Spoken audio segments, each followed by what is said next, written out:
Hi, Nick Marley here again for Wisycom USA. We're calling this series of videos Chat with a Sound Guy. Here we have Joseph Maffei. Joseph, thank you very much for being with us today. Thank you for having me. It's my pleasure. So really excited. A lot of this stems from the idea that we've made a lot of these videos that are very sort of weighty and conceptual, and we talk about Wisycom feature sets from a conceptual standpoint, from a technical standpoint. We don't get too heavily into the actual daily usage, and so we wanted to invite somebody who's got some boots on the ground to talk about the application of these feature sets in the real world. So, Joseph, for starters, if you could tell us, what about your background? Where do you come from? Thanks for having me. I am a IATSE 695 Y1 mixer based in Los Angeles. I am also a FCC Part 74 license holder. I run a company called 4 Years. I have a background in recording. I used to record music mostly in a studio in New York.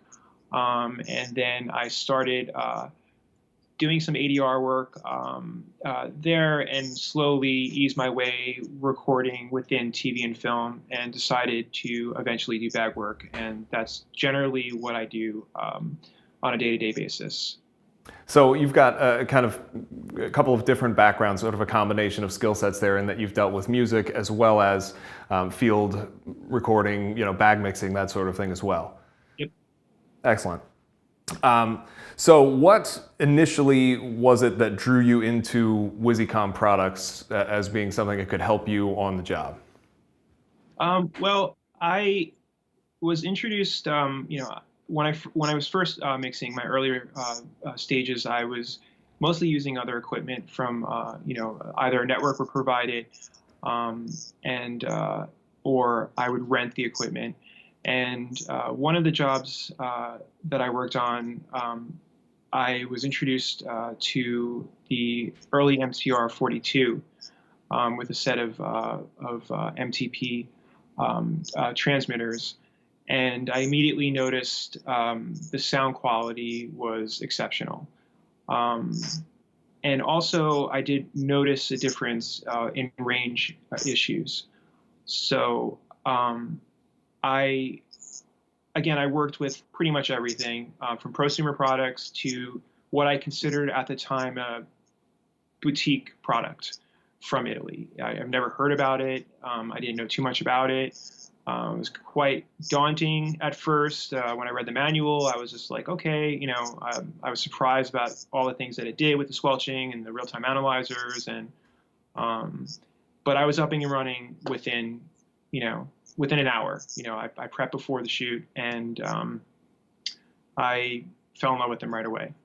And this is circa 2014-ish?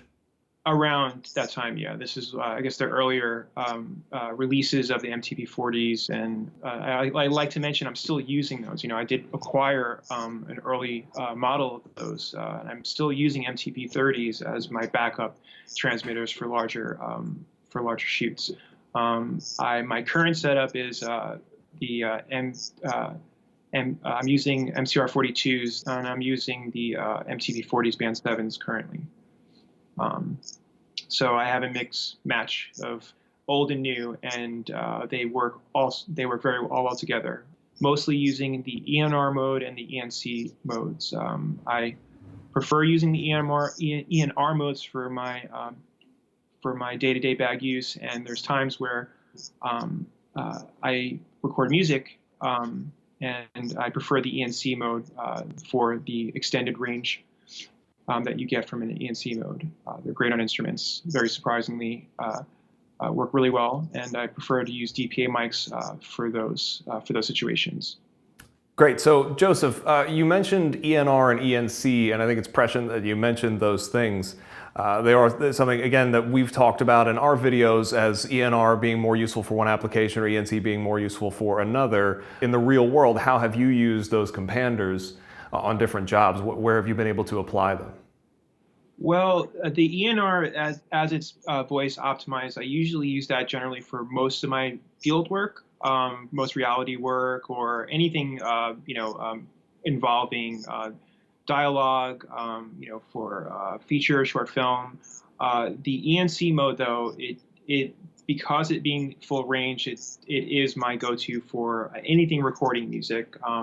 There's times where we show up to an interview and there's a musician and there's an on-the-fly situation where they want to play their guitar, or it being set up for a live performance. I love taking an ENC feed front of house board. It's, again, full range, and it's my go-to for anything music related. Another thing we talk a lot about is frequency versatility, having that wide band to choose from, and the true wide band, as we say. What's an instance where you found that has saved you on a job or helped you to accomplish what you needed to do on a job more so than you could with a legacy wireless product?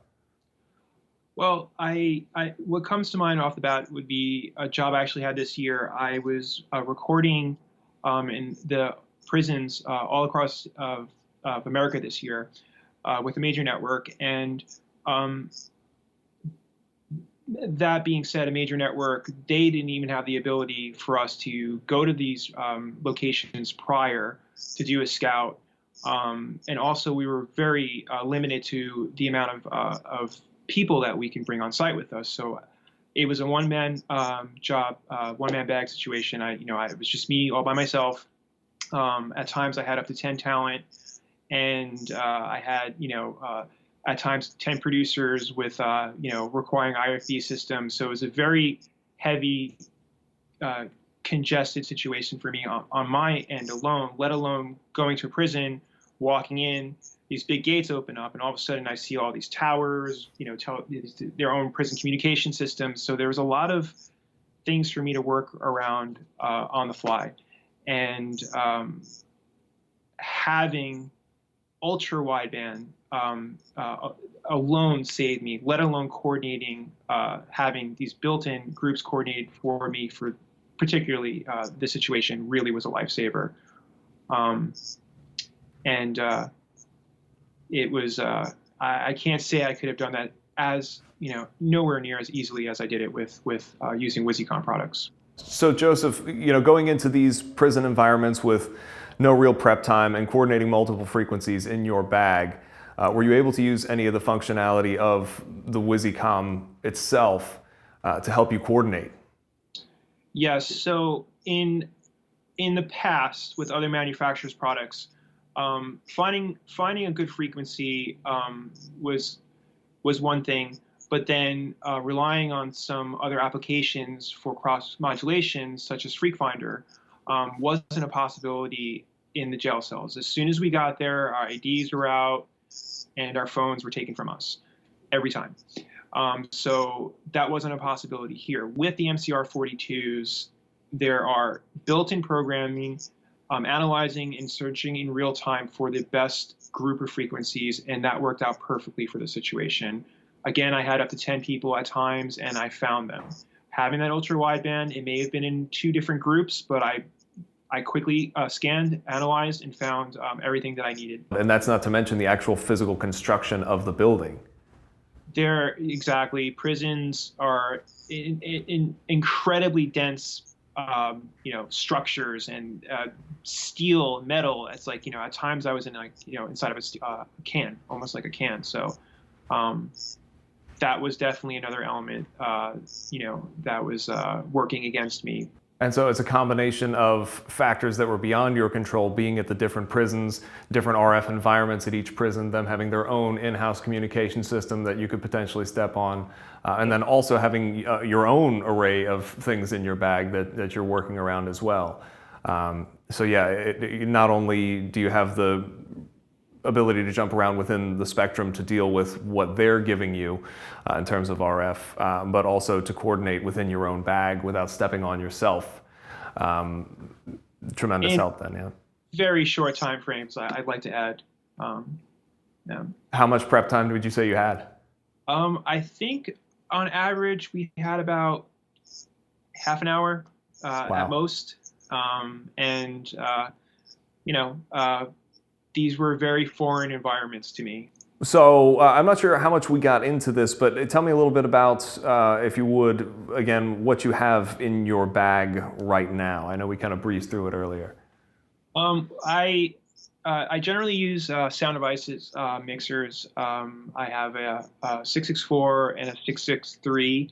Depending on my talent count, I switch between these two bags. But always I'm using the MCR 42s as my receivers, and the newer Band 7 MTP 40s are my first of choice. And then as my head count goes up, I dip into my older units. Sure.